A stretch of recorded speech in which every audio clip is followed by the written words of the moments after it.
नमस्कार दोस्तों, स्वागत है आपको नेट गेटवे में। आज हम डिस्कस करेंगे कुछ ऐसी चीज़ें जो कि ज़रूरी हैं आफ्टर द नेट एग्ज़ाम। मतलब नेट एग्ज़ाम को ख़त्म होने के बाद जो चीज़ें हम रिव्यू करते हैं, जिनको देखते हैं, वो काफ़ी ज़्यादा ज़रूरी हैं। देखिए, कुछ चीज़ों को लेकर तो सस्पेंस बना हुआ है और आगे लास्ट तक वो बना रहेगा जब तक गवर्नमेंट के साइड से वो कम्प्लीटली क्लियर नहीं होंगी। पहला ये कि यूजीसी नेट का जो एग्ज़ाम है उसमें सिलेबस चेंज होगा या नहीं होगा, पहला मैंडेटरी। ठीक है। सेकेंड, अब अगर सिलेबस चेंज होगा तो उस सिलेबस का कंप्लीट पैटर्न क्या होगा। ये दोनों प्रॉब्लम कंफ्यूजन ये तब तक रहेंगे जब तक गवर्नमेंट की तरफ से कोई इनिशिएटिव नहीं लिया जाता और ये सारी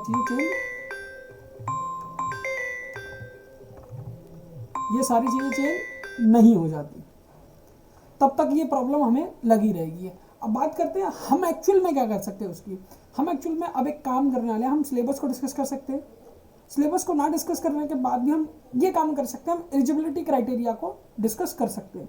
एलिजिबिलिटी क्राइटेरिया क्या होता है यूजीसी नेट का, ठीक है। रिजर्वेशन की कैटेगरीज किस किस तरीके से ये सारी चीज़ें डिस्ट्रीब्यूट या डिवाइड एंड डिस्ट्रीब्यूट होती हैं, उसको एक बार डिस्कस कर लेते हैं। तो चलिए सबसे पहले स्टार्ट करते हैं।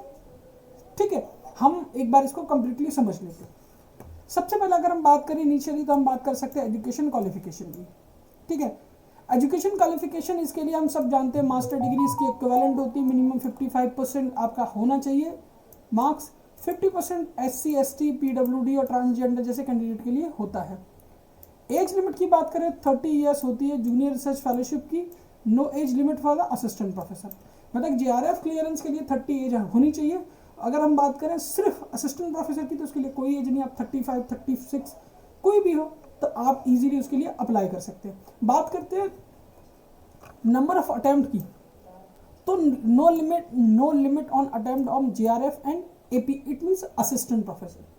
तो इन दोनों के लिए किसी तरह की कोई लिमिट नहीं होती है। ठीक है, तो आप ये मल्टीपल टाइम दे सकते हैं, एक से ज़्यादा बार दे सकते हैं। ठीक है, मतलब मल्टीपल टाइम दे सकते हैं। मोस्टली लोग ऐसा करते हैं कि कई अटेम्प्ट्स देते हैं, उसके बाद इसको क्लियर कर पाते हैं।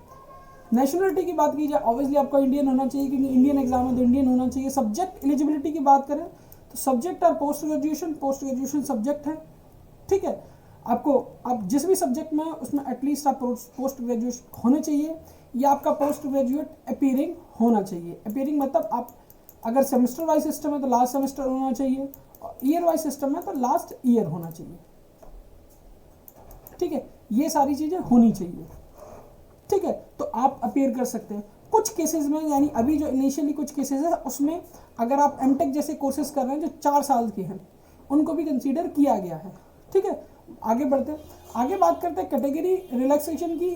ठीक है, अगर आप शेड्यूल कास्ट में या शेड्यूल ट्राइब में आते हैं, SC ST में आते हैं तो 5 ईयर का एज रिलैक्सेशन है। बैकवर्ड OBC में आते हैं तो 5 ईयर का रिलैक्सेशन है।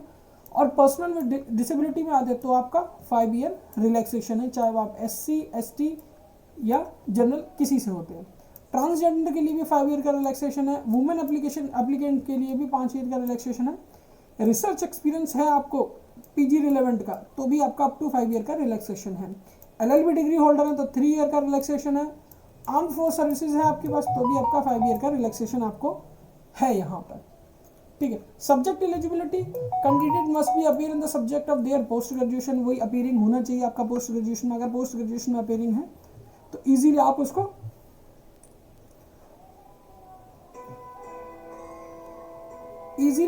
कर सकते हैं। ठीक है, अप्लाई कर सकते हैं। ये एक मैंडेटरी क्राइटेरिया है। If their PG subject is not listed they may be choose related subject. कभी कभी होता है कुछ ऐसे केसेस में हम PG करते हैं जो हमारा UGC की लिस्ट में नहीं होता, फिर भी आप उससे रिलेटेड सब्जेक्ट के साथ साथ आप अप्लाई कर सकते हैं। बात करते हैं मिनिमम एजुकेशनल क्राइटेरिया की, तो जनरल EWS होता है जिसमें फर्स्ट अटेम्प्ट आपका मतलब एटलीस्ट 55% मार्क्स आपका होना चाहिए विदाउट राउंड ऑफ। कभी कभी होता है ना 56.9 56 ऐसे कचकर होता है, तो ऐसा कुछ नहीं, आपका इक्वलेंट 55 होना ही चाहिए। ठीक है, मास्टर डिग्री में। OBC की बात करें, NCL non creamy layer, SC ST या PWD थर्ड जेंडर की बात करें तो 50% मार्क्स या उसके बराबर आपके मास्टर डिग्री में होने चाहिए।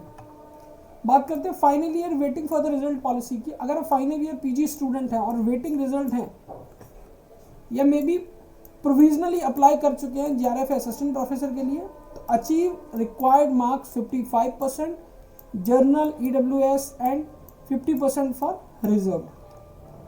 ठीक है, पीएचडी होल्डर पीएचडी होल्डर के लिए प्री 1991 रिलैक्सेशन है, जिसमें candidate with PhD and who has master with complete bye 19 September 1991 has relaxation 50% instant of 55%। मतलब इस प्रॉब्लम में भी आपका 55 की जगह आपको 50% इंस्टेंट मार्क्स होने चाहिए, जिसमें आपको कंसीडर किया जाएगा।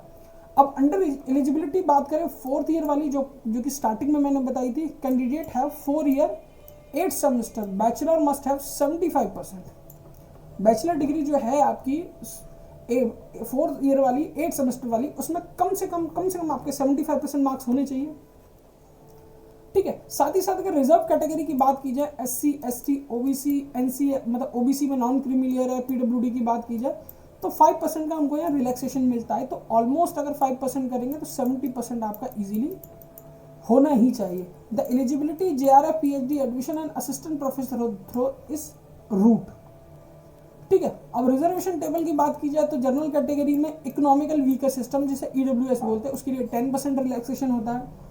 Other backward class non creamy layer, इसके लिए 27% रिलैक्सेशन होता है। पर्सनल डिसेबिलिटी जो कि 40% या उससे कम होनी चाहिए, तो वहाँ 5% का रिलैक्सेशन होता है। शेड्यूल में 15% का, और अगर बात की जाए ST की, शेड्यूल ट्राइब की, तो वहाँ आपका रिलैक्सेशन होता है 17.5, यानी 7.5% के आसपास आपका रिलैक्सेशन होता है। ये कंप्लीट वीडियो जहाँ मैंने नेट की एलिजिबिलिटी को डिस्कस किया। इसके बाद जो हम नेक्स्ट वीडियो डिस्कस करेंगे, उस वीडियो में मैं आपको कंप्लीटली बताऊंगा किस पेपर 2 के बारे में, पेपर 2 का और पेपर 1 का दोनों का सिलेबस हम वन वीडियो में डिटेलली डिस्कस करेंगे, जिससे कि हम अपनी एलिजिबिलिटी क्राइटेरिया कंप्लीट कर चुके हैं। साथ ही सब्जेक्ट में कौन सा टॉपिक ज़्यादा इंपॉर्टेंट है, किस पर फोकस ज़्यादा करना चाहिए, तो ये सारी चीज़ें हम डिस्कस करेंगे। आई होप जल्दी ही गवर्नमेंट नेट के सिलेबस को आपको तक पहुंचा देगी रिजल्ट के बाद ही, जिससे कि हम पढ़ना स्टार्ट कर देंगे। बाकी वीडियो को आप कंप्लीट देखने के लिए धन्यवाद।